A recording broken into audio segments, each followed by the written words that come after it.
Hello student, welcome to Navankur digi lessons class.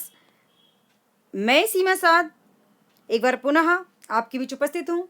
तो students, आज हम हल करेंगे राष्ट्रपति एवं केंद्रीय मंत्री परिषद, जो कि हमारा आज का टॉपिक है। तो इस टॉपिक के आज हम अभ्यास प्रश्नों को हल करेंगे इस वीडियो में। तो चलिए हम शुरुआत करते हैं सबसे पहले सही विकल्प से। सही विकल्प का जो हमारा पहला क्वेश्चन है वो इस प्रकार है।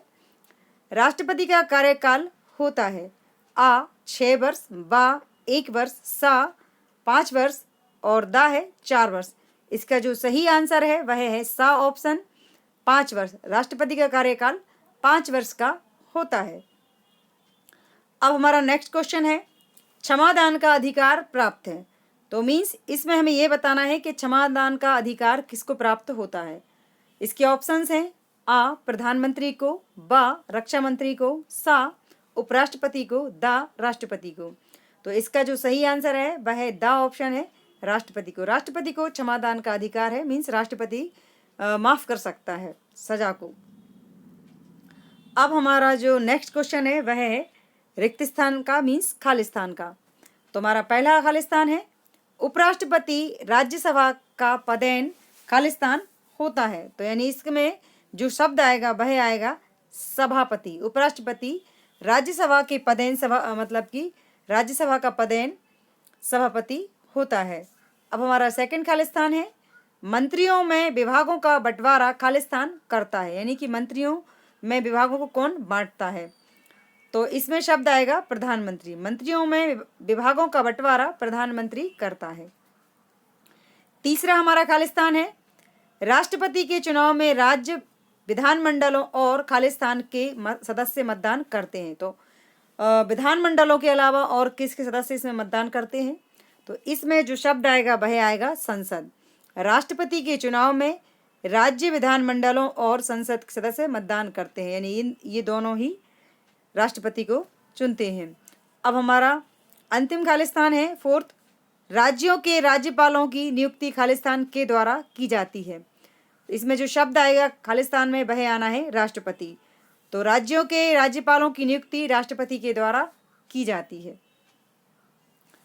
अब अगला जो हमारा क्वेश्चन है वह लघुत्तरीय है। तो पहला क्वेश्चन है किसी विधेयक पर उपराष्ट्रपति द्वारा मतदान में क्यों भाग नहीं लिया जाता। तो जब किसी विधेयक पर निर्वाचन हो रहा होता है उस समय उसमें उपराष्ट्रपति भाग क्यों नहीं ले सकते। तो इसका आंसर है क्योंकि वे राज्यसभा के निर्वाचित सदस्य नहीं होते हैं। यानी कि किसी विधेयक पर उपराष्ट्रपति द्वारा मतदान में भाग इसलिए नहीं लिया जाता क्योंकि वे राज्यसभा के निर्वाचित मीन्स होता है चुने हुए सदस्य नहीं होते। अब सेकंड क्वेश्चन है राष्ट्रपति द्वारा अध्यादेश कब जारी किया जाता है। आंसर है जब संसद की बैठकें ना हो रही हो तथा किसी विषय पर कानून बनाने की आवश्यकता पड़ जाए तो ऐसी स्थिति में राष्ट्रपति अध्यादेश जारी कर सकता है। अगला क्वेश्चन है संसदीय शासन प्रणाली में कितने प्रकार की कार्यपालिकाएं होती हैं। आंसर है संसदीय शासन प्रणाली में 2 प्रकार की कार्यपालिकाएं होती हैं। नंबर 1 नाम मात्र की कार्यपालिका एवं नंबर 2 वास्तविक कार्यपालिका। तो नाम मात्र की जो कार्यपालिका होती है उसमें राष्ट्रपति आते हैं क्योंकि यह एक संवैधानिक बड़ा पद होता है, और दूसरी जो है वास्तविक कार्यपालिका, वास्तविक कार्यपालिका के अंतर्गत प्रधानमंत्री और उनका पूरा मंत्रिमंडल आता है। अब हम अगला जो हमारा क्वेश्चन है वह दीर्घ का है। भारत का राष्ट्रपति बनने के लिए कौन कौन सी अहर्ताएं आवश्यक हैं। मीन्स राष्ट्रपति बनने के लिए, हमारे देश का राष्ट्रपति बनने के लिए कौन कौन सी शर्तें होनी चाहिए या कौन कौन सी अहर्ताएं हैं या योग्यताएं हैं। तो अहर्ताएं और योग्यताएं दोनों का एक ही मतलब होता है, एक ही शब्द है, एक ही शब्द के ये दोनों अर्थ हैं। आंसर है भारत का राष्ट्रपति बनने के लिए निम्नलिखित अहर्ताएं या योग्यताएं आवश्यक हैं। नंबर 1 वह भारत का नागरिक हो। नंबर 2 वह 35 वर्ष की आयु पूरी कर चुका हो। नंबर 3 वह लोकसभा का सदस्य चुने जाने की योग्यता रखता हो। और नंबर 4 है वह किसी सरकारी लाभ के पद पर कार्यरत ना हो। मतलब जो व्यक्ति राष्ट्रपति बनता है उसकी पहली शर्त यह है कि वह भारत का नागरिक हो, यानी हमारे देश का नागरिक हो। दूसरी है कि उसकी कम से कम 35 वर्ष की उम्र होनी चाहिए, इससे कम नहीं होना चाहिए।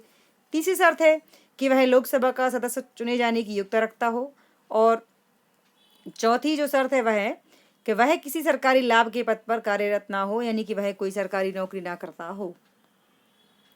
हमारा नेक्स्ट क्वेश्चन है, राष्ट्रपति को प्राप्त शक्तियों का वर्णन कीजिए, यानी राष्ट्रपति को कौन कौन सी शक्तियां या अधिकार होते हैं। राष्ट्रपति को निम्नलिखित शक्तियां प्राप्त हैं। नंबर 1, राष्ट्रपति प्रधानमंत्री की नियुक्ति करते हैं तथा प्रधानमंत्री के सुझाव पर अन्य मंत्रियों की भी नियुक्ति करते हैं। राष्ट्रपति राज्यों के राज्यपाल, सर्वोच्च न्यायालय तथा उच्च न्यायालय के न्यायाधीशों की नियुक्ति करते हैं। इसके अलावा राष्ट्रीय मानवाधिकार आयोग के अध्यक्ष एवं सदस्यों की नियुक्ति भी राष्ट्रपति के द्वारा की जाती है।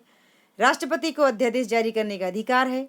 ऐसे अध्यादेशों को कानून के ही समान मान्यता प्राप्त है।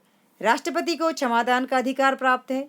न्यायालय द्वारा दिए गए किसी व्यक्ति के मृत्युदंड को राष्ट्रपति चाहे तो माफ कर सकते हैं या सजा को आजीवन कारावास में बदल सकते हैं। तो इस तरह उपरोक्त शक्तियां राष्ट्रपति को प्राप्त हैं। तो स्टूडेंट्स, ये सभी क्वेश्चन आंसर आपको अपनी फेयर कॉपी में नोट करने हैं। Thanks for watching.